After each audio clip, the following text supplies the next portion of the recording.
नमस्कार, आज की बात में आपका स्वागत है। इस वक्त पाकिस्तान में जबरदस्त सियासी ड्रामा चल रहा है। शहबाज शरीफ की सरकार ने कल आधी रात के बाद इमरान खान को जेल से निकाला।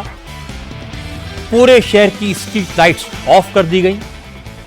सुरक्षा के तामझाम के साथ गाड़ियों का काफिला इस्लामाबाद के शिफा हॉस्पिटल पहुंचा। दर्जनों रिपोर्टर्स थे, कैमरे थे, इमरान खान की पार्टी के नेता थे, लेकिन पता चला कि काफिले में इमरान खान थे ही नहीं। इमरान खान को तो चुपचाप दूसरे सरकारी हॉस्पिटल में पहुंचाया गया। इस हॉस्पिटल की लाइट काट दी गई।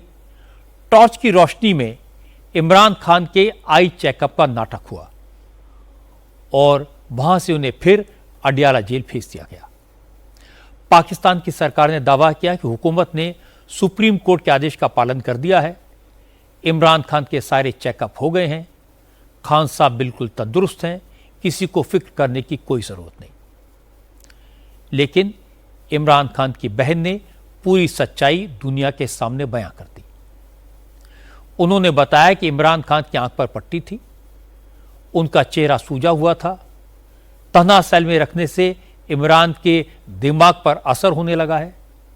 उन्हें यह भी नहीं मालूम था कि अगस्त का महीना चल रहा है या जून जुलाई है। इमरान की बहन ने बताया कि इमरान खान को जेल में टॉर्चर किया जा रहा है। शहबाज शरीफ की सरकार इमरान खान की जान लेना चाहती है, लेकिन पाकिस्तान के रक्षा मंत्री ने कहा कि इमरान की सेहत को सियासी मुद्दा बनाना, इमोशनल बातें करके पब्लिक को भड़काना गलत है। लेकिन सवाल तो यह है कि क्या पाकिस्तान की सरकार सुप्रीम कोर्ट का हुक्म भी नहीं मानेगी? क्या सरकार को लगता है कि इमरान खान जनरल मुनीर को डील कर सकते हैं?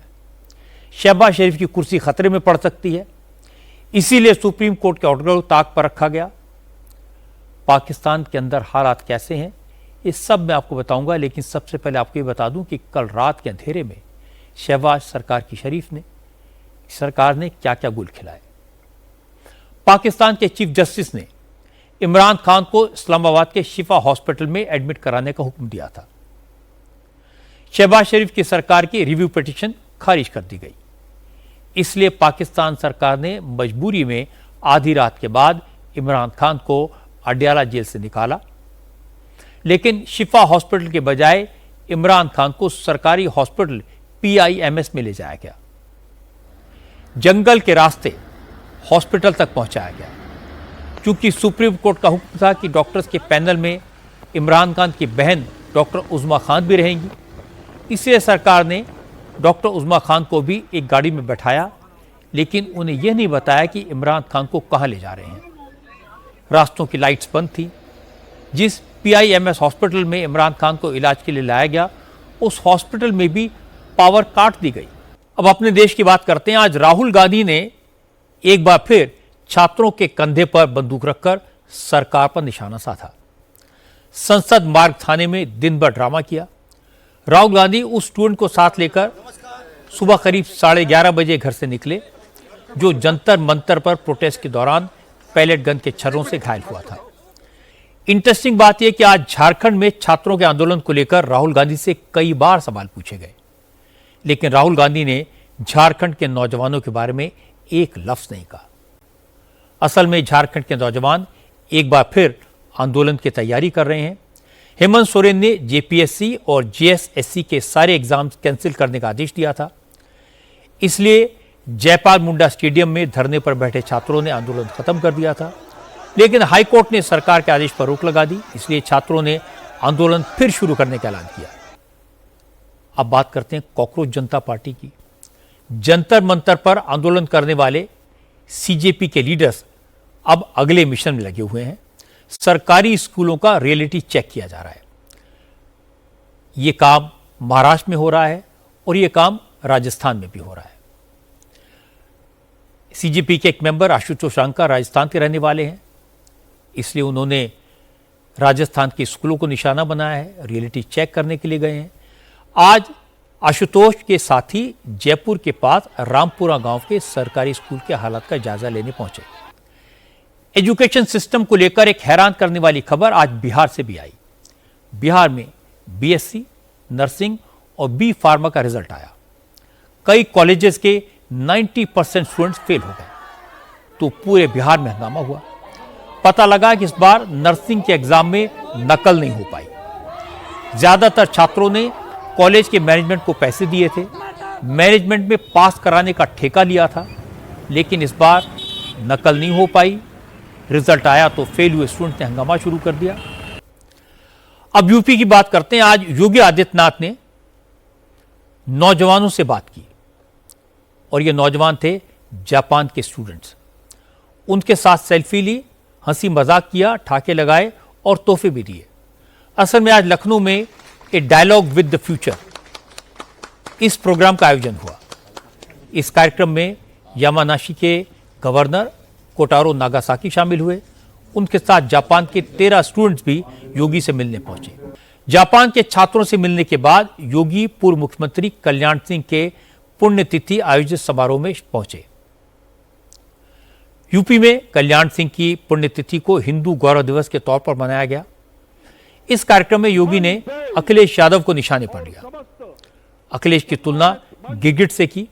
योगी ने कहा कि अखिलेश किसी के सगे नहीं हैं, वो वक्त और मौके के हिसाब से रंग बदलते हैं। अब बात करते हैं अमित शाह की। अमित शाह बंगाल में हैं और सिलीगुड़ी गए। यहां उन्होंने एसएसबी और बीएसएफ के कई प्रोजेक्ट्स की आधारशिला रखी। सिलीगुड़ी में एसएसबी का कैंपस 80 एकड़ में बनेगा।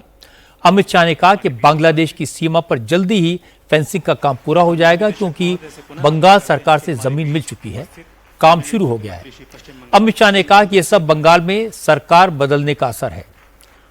वो ममता बनर्जी के सामने रिक्वेस्ट करते रहे, लेकिन न ममता ने जमीन दी, न कभी एसएसबी के प्रोग्राम में आई।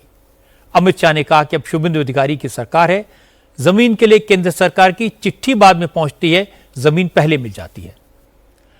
अब आपको 2 ऐसी खबरें दिखाता हूं जिन्हें सुनकर आप चौंक जाएंगे। आपको यकीन नहीं होगा कि हमारे सिस्टम में बहुत सारे ऐसे ईमानदार अफसर हैं जो अपने ही विभाग के भ्रष्ट अधिकारियों के खिलाफ कार्रवाई करने में संकोच नहीं करते। पहली खबर बिहार के गोपालगंज से है। गोपालगंज में जादवपुर थाने के एसएचओ ने गांजे के केस में कुछ बेकसूर लोगों को पकड़ा। 36 घंटे थाने में रखा, झूठा केस बनाया, दलाल के जरिए 1,80,000 रुपए की वसूली की और जब पैसा मिल गया तो 5 बेकसूर लोगों को छोड़ दिया।